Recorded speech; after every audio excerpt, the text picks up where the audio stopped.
नमस्कार प्रेक्षकांनो, मालिकेच्या पुढील काही भागांमध्ये आपल्याला खूपच खतरनाक असा ट्विस्ट पाहायला मिळणार आहे.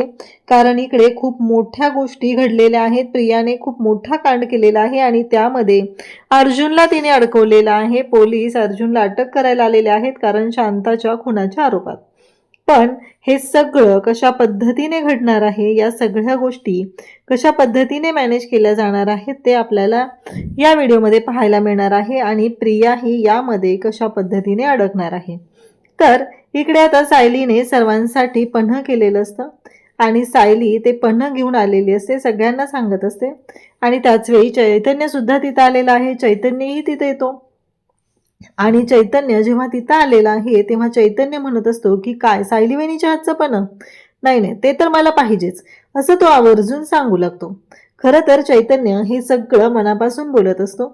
आणि त्याचबरोबर अर्जुन मात्र चैतन्याला चिडवतो. अर्जुन म्हणत असतो, खायचं म्हणलं की तू सगळ्याच्या आधी यायला तयार असतोस, असं म्हणून चिडवत असतो. तेव्हा कल्पना म्हणते की नाही नाही, माझा आज्ञाधारक मुलगा येतो, त्याला काही बोलायचं नाही अर्जुन तू, असं इकडे कल्पना सुद्धा सांगू लागते.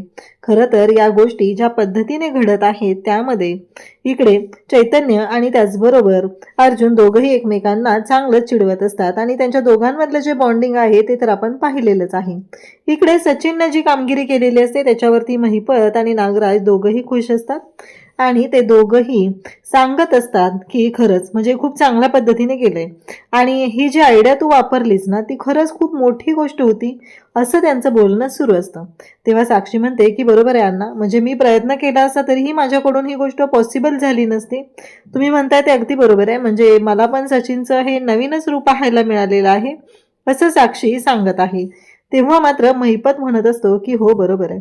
आणि मग सचिनला तो विचारू लागतो की नक्की काय, तुझी अपेक्षा काय आहे? त्यावरती त्याचं म्हणणं असतं की नाही, मला काही नको आहे, म्हणजे मला काय हवंय वगैरे म्हणून मी नाही केलेलं हे सगळं, असं सांगितलं जातं.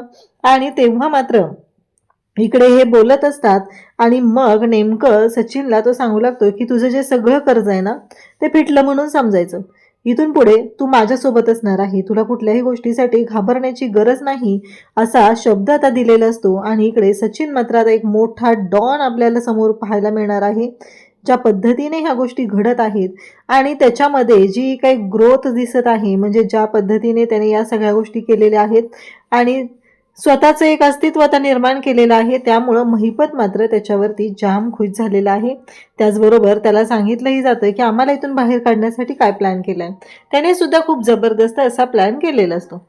तर इकडे प्रियाची आता वेगळीच नाटकं सुरू आहेत. प्रियाने स्वतःहूनच कल्पनाला धक्का दिलाय आणि त्या सगळ्याचं ब्लेम विमलवर टाकलेलं असतं आणि स्वतःच रडायचं नाटक करत असते. तेव्हा अर्जुन सुद्धा विमलला म्हणत असतो की विमलताई चुकून झालं असेल ते, पण ठीक आहे ना, जरा पुढच्या वेळेस सावधगिरी बाळगा. पण प्रियाने हे सगळं केलेलं कारस्थान असतं. बिचाऱ्या विमलला कारण नसताना हे सगळं ऐकावं लागत आहे आणि म्हणूनच ह्या गोष्टी घडत असतात. विमल मात्र रडत असते. तेव्हा सायली तिथे येते आणि म्हणते, अहो विमलताई, तुम्हाला माहिती आहे ना, यांना आईंची काळजी वाटते ना, म्हणून हे बोललेले आहेत, तुम्ही नका मनाला लावून घेऊ एवढं.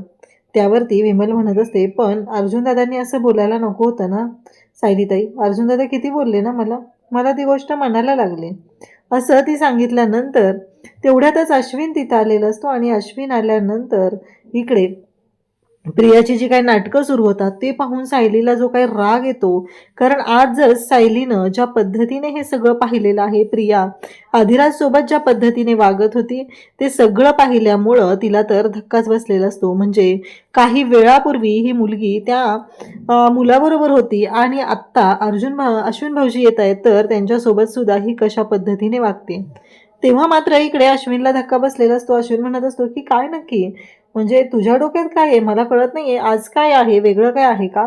आणि प्रिया म्हणत असते की नाही रे, मला तुझी काळजी वाटते ना म्हणून एवढंच, असं ती सांगते.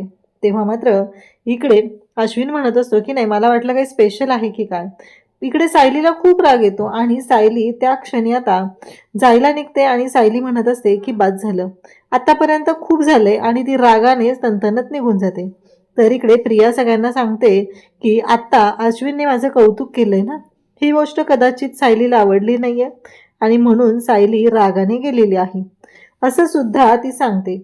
आणि त्याच वेळी इकडे अर्जुन सायलीची समजूत घालतो आणि तिला सांगत असतो की तू अशा पद्धतीने नको वागूस, कारण इथे सगळ्यांनाच वेगळं वाटत आहे. आपल्याला माहिती आहे ना प्रिया कशी आहे, आणि म्हणून तर आपण या सगळ्या गोष्टी केलेल्या होत्या. तुला एवढं सगळं माहिती असून तर मग कशाला तू तिच्या बाबतीत हे सगळं बोलत असतेस. इकडे तिची समजूत घालतो आणि सांगू लागतो की एक महत्त्वाची गोष्ट तुला सांगायची, म्हणजेच आदिराजने जे काही केलेलं आहे ते तुला तर माहिती आहे, पण पुढे काय होणार आहे ते बघ. सायली म्हणते म्हणजे? तेव्हा अर्जुन सांगू लागतो की अस्मिताईने आज चैतन्याजवळ तिच्या मनातल्या सगळ्या गोष्टी व्यक्त केलेल्या आहेत आणि तिने सगळं चैतन्याला सांगितलंय आणि या सगळ्या बाबतीत मदत मागितलेली सुद्धा आहे. का तर तिला चैतन्याच्या बाबतीत इकडे सचिनच्या बाबतीत पुरावे हवेत. इकडे प्रियाला मेसेज आलेला असतो आदिराजचा, म्हणजेच प्रियाला जॉईनिंग लेटर मिळालेलं आहे. त्या गोष्टीचा प्रियाला खूप आनंद होतो. प्रिया जाम खुश झालेली असते. अश्विन तिला विचारतो काय झालं, तेव्हा ती त्याला सांगू लागते की मला ना जॉईनिंग मिळालेलं आहे. आणि हे ऐकल्यानंतर तो तो खुश होतो आणि मग अधिराज फॅशन डिझायनिंग या कंपनीमध्ये ते जॉईनिंग मिळालेलं असतं. त्याच गोष्टीचा खूप आनंदसुद्धा झालेला असतो. आणि त्यासोबतच इकडे आपल्याला पाहायला मिळतं त्याच वेळी आता इकडे घरावरती नोटीस लावले, म्हणजे प्रियाचे इतके प्लॅन सुरू आहेत ना ज्याचा विचारही कोणी करू शकत नाही. इतके 1 बाय 1 प्रिया प्लॅन करत आहेत. अर्जुन सायली मात्र अगदी शांतपणे तिच्यावर विश्वास ठेवत आहेत. त्यांच्या लक्षातही येत नाही की प्रियाचा पुढचा प्लॅन काय असेल. आपल्याला प्रिया अडकवणार तर नाहीये ना, ह्या गोष्टी तर अर्जुन सायली विसरूनच गेलेल्या आहेत. आणि इकडे प्रिया ज्या वेगवेगळ्या पद्धतीने प्लॅनिंग करते, इकडे अर्जुनला फोन येतो आणि शांताच्या बाबतीत तिच्या घरावरती नोटीस लागलेली आहे हे कळतं. आता मात्र इकडे धक्का बसलेला असतो. अर्जुन म्हणतो काय? मग तो नगरपालिकेमध्ये फोन करतो आणि तिथे विचारतो. त्यावेळेस त्यांनीही सांगितलेलं असतं की हो, ज्या घरांच्या बाबतीत असे प्रॉब्लेम आहेत, अतिक्रमणमध्ये आहेत, ती घरं उठवली जाणार आहेत हे सुद्धा सांगितलं जातं. आता सगळेच तिथं असतात. सगळ्यांना प्रश्न पडलाय की पुढे काय. प्रियाने आता घरी आलेले आहे. सगळ्यांना हॉलमध्ये येऊन ती सगळ्यांना सांगते की मला एक गुड न्यूज द्यायची आहे आणि ती गुड न्यूज म्हणजेच मला जॉब लागलेला आहे. आणि नेमकं त्याच वेळेस आता तिथे प्रतिमा आले. प्रतिमाने शिरा आणलाय आणि इकडे ती म्हणते की मला अधिरा फॅशन इन्स्टिट्यूटमध्ये जॉब लागलाय. अश्विन म्हणत असतो की अगं नाही, तू मगाशी मला सांगितलं होतं की काल सांगितलं होतं अधिराजमध्ये लागलेलं आहे. आणि त्याचबरोबर इकडे प्रिया म्हणत असते की नाही, अधिरा फॅशनमध्येच लागलेलं आहे. हे ऐकल्यावर सुद्धा आता सगळ्यांनाच धक्का बसलेला आहे. आणि त्यासोबतच प्रिया ज्या पद्धतीने हे सगळं करते ते पाहून मात्र सगळेजण तिथं पाहत असतात. म्हणजे अश्विनला ती सरळ सरळ वेड्यात काढत असते, दाखवून देत असते की अश्विन तू खोटं बोलतोयस, कारण तुला आठवतच नाहीये की काय झालेलं होतं. तू ज्या पद्धतीने हे सगळं करतोय ते पाहून मात्र इथे अश्विनलाच ती म्हणत असते की नाही, तू चुकतोयस, कारण तुझ्या लक्षात नाहीये की तू काय केलेलं आहेस. या सगळ्या गोष्टी ती अश्विनलाच बोलत असते.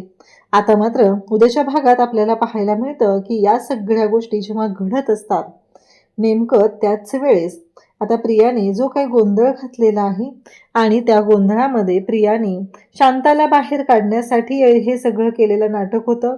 आणि जेव्हा शांता बाहेर आलेली आहे आणि शांताचा तिने खून केलाय, अर्जुन नेमका गाडी घेऊन चाललेला आहे आणि प्रियानेच इकडे पोलिसांना टिप दिलेली असते आणि अर्जुन गाडी घेऊन चाललेला आहे. त्याच वेळेस अर्जुनची गाडी पोलीस पकडतात आणि गाडी उघडायला सांगतात, गाडीची डिकी उघडायला सांगतात. डिकी उघडता क्षणी पोलिसांच्या नजरेस जी गोष्ट पडते ती पाहून अर्जुनलाही धक्का बसलाय, कारण अर्जुनलाही कळत नाहीये की हे सगळं काय चाललंय. कारण समोर त्याच्या शांताची डेड बॉडी पडलेली आहे, शांताला मारून त्या डिक्कीमध्ये ठेवलेलं आहे, तर इथंपर्यंत प्रियाची मजल गेली आहे. या बाबतीतले सगळे पुरावे समोर येऊन आता अश्विन स्वतः प्रियाला या सगळ्यामध्ये कशा पद्धतीने अडकवणार आहे ते आपण आपल्या आजच्या या व्हिडिओमध्ये पुढे पाहणार आहोत. त्यासाठी चॅनलशी कनेक्ट राहा. थँक्यू.